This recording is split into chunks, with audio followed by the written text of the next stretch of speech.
Sick of getting blisters? Stop slipping and just be comfortable with Pure Grip Socks Pro. Great fit, great comfort, lots of grip, and an even better price. Available now at puregripsocks.com.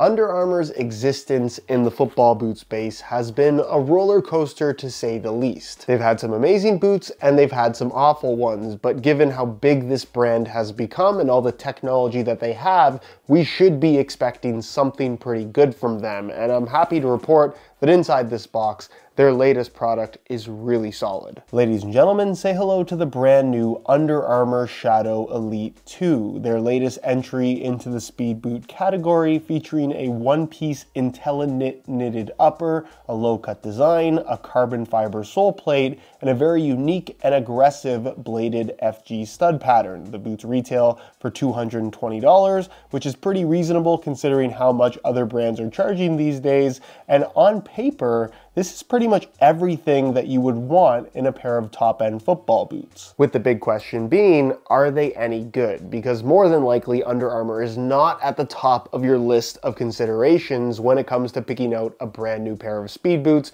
We're gonna go over all the details of these in today's video, talk about what's good, what's bad, how they fit and feel on feet, and ultimately how they stack up against the amazing competition that currently exists in the speed boot category. So if you're interested in learning more, please stick around, watch the entire review, and if you are interested in a pair for yourself, you can pick them up below their normal retail price by way of some exclusive SR4U coupon codes via the links down below. And as always, if you guys enjoy these brutally honest reviews, don't forget to drop a like on this video and make sure you subscribe to the channel if you haven't already, so you don't miss out on my reviews of all the latest football boots of 2024. Starting with the upper, we've seen quite a few synthetic and even some leather uppers from Under Armour, but we haven't really seen much in the way of knitted materials, which is obviously something that is trending through the football boot industry, and something that I've honestly loved about the Under Armour brand is that they kind of follow their own path. They're not in the game of copying what's trending and just kind of putting their brand on it.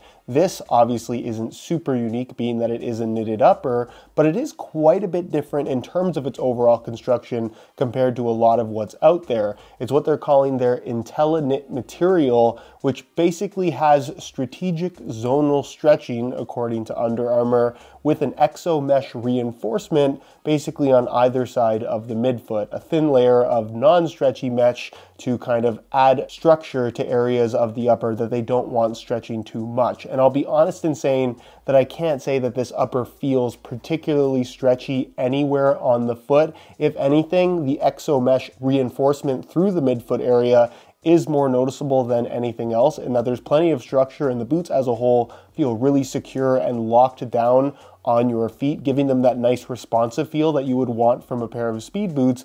But the knit itself, I think, does feel really good. It's super soft, it's very flexible, it has that sock-like sensation. It's not overly thin compared to a lot of speed boots out there, so if you want to have a barefoot feel, but something that's not too thin, this is kind of that perfect middle ground. Reminds me a lot of something like a Puma Future, for example. And what's also really cool is you can see that you do have that polyurethane top layer predominantly through the forefoot and toe box area, but everything that you see in white is fully exposed knit. And then if you look inside the boot, unlike most knitted uppers, the knit is actually fully exposed internally. So with so many brands, Nike included, where they preach the structure and design of the complex Flyknit upper, and then they kind of just line it in a solid layer of material to add some extra structure, it kind of defeats the purpose. This is Under Armour truly relying on the pattern and the design of this knitted upper to give the boot its overall feel and performance characteristics. With that in mind, I don't necessarily think it's a standout in the world of knitted football boots, but I do think it feels as good as just about anything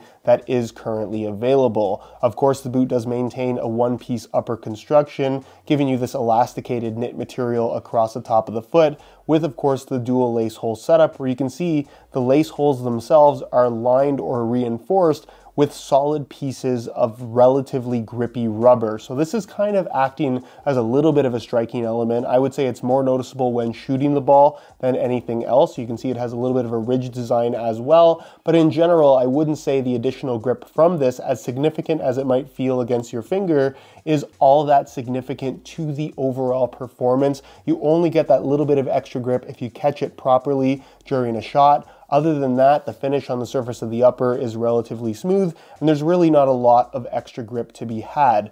What I don't love about this particular design is that the elasticated knit across the top of the foot, you can see when it stretches, does have actual holes for the sake of breathability. And while in warm weather, that would be great, if it's a little bit wet at all, your feet immediately get wet because there are literal holes across the top of your foot. Moving to the rear, you're going to find a pretty standard low-cut construction for a knitted upper football boot. You have an internal plastic heel counter, a little bit of a mock collar kind of around the edges, and then internally you have this really soft microfiber material, plenty of padding, and honestly just a very comfortable fit through the heel area of the football boot. Then the insole, fully removable, maybe a little bit subpar compared to what we have seen from Under Armour in the past, but you can see it's a mesh liner on the surface, and it's made from a single layer of what is admittedly a little bit thicker than what you'll see in most football boots, but basically this really soft, spongy yellow foam that I suppose provides more underfoot cushioning than the average high-end football boot insole, but overall doesn't feel that unique. Moving to the base, you get something that is pretty unique in comparison to everything else that's currently available, and also something that people have been screaming for Nike to do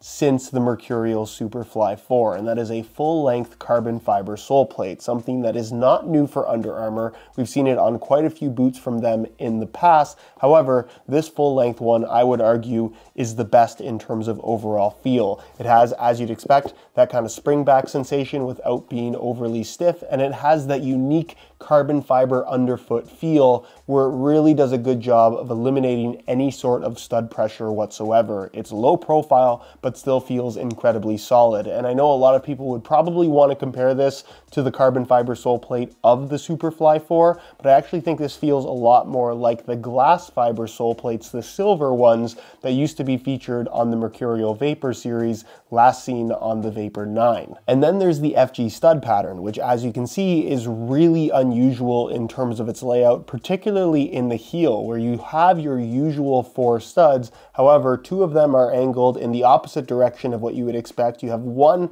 at the very back of the heel, and then one kind of normal stud on the outside. Again, the Vapor 8 and Vapor 9 with the 2 heel studs is kind of what this reminds me of. The only thing I will say is that when you're standing on a hard surface that's not natural grass, something that you shouldn't really be wearing these on anyways, you can actually flex this stud ever so slightly. I don't think it's going to be a long-term durability issue, but heel studs breaking off on the Vapor 8 and Vapor 9 after some time wasn't necessarily uncommon, so it is something to look out for. But overall, stability was surprisingly good given the unusual layout of the studs, and because of the firmer feel of the carbon fiber sole plate, the studs themselves are able to be positioned further apart from each other because stud pressure just isn't going to be an issue. I did find this to be really aggressive in terms of traction on firm natural grass, pretty much as much bite as anything currently on the market. Rotational movements, maybe not as prioritized, but you're going to find that with most speed boots in general. And as far as just having as much grip as possible is concerned,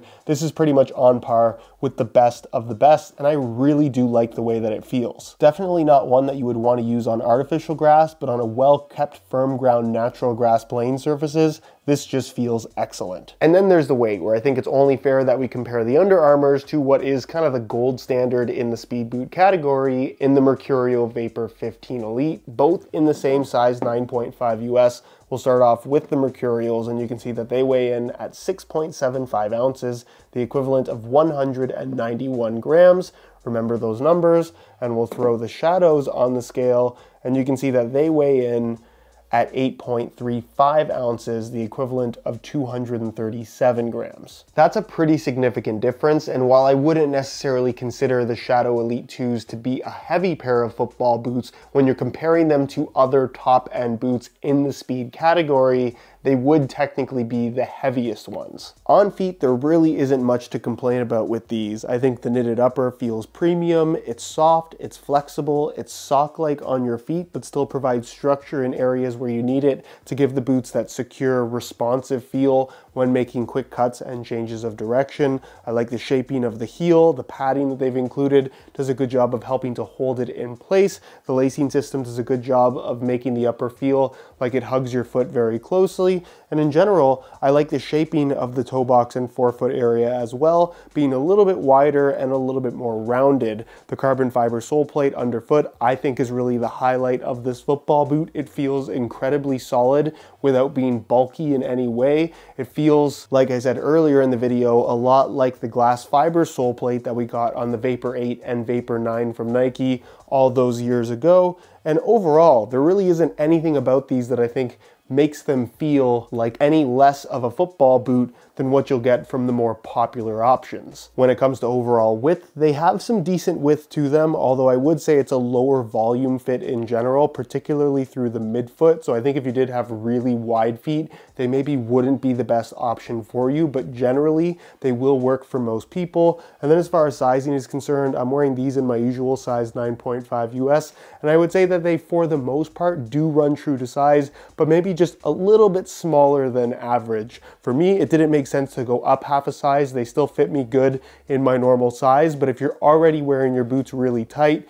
going up half a size wouldn't necessarily be a bad idea. So just keep that in mind when ordering them. However, for the vast majority, true to size is probably the way to go. So in conclusion, the Shadow Elite 2 is easily the best pair of Under Armour football boots that they've put out in the last couple of years. And while I don't necessarily think they stack up super well against some of the most popular speed boots in terms of fit and feel characteristics, given that they're not quite as thin and not quite as light, they do have some really unique features about them that, if that's what you're looking for, it's arguably one of the best options out there. If you were already considering something like a Nike Mercurial or an Adidas X Crazy Fast, these probably aren't the boots for you. But if you were considering something like a Puma Future 7 or maybe even the Nike Phantom GX2, especially if you're not after a lot of additional grip on the ball, I think there's a lot to like about the Under Armour Shadow Elite 2. And at $220, they're less expensive than most top-end options.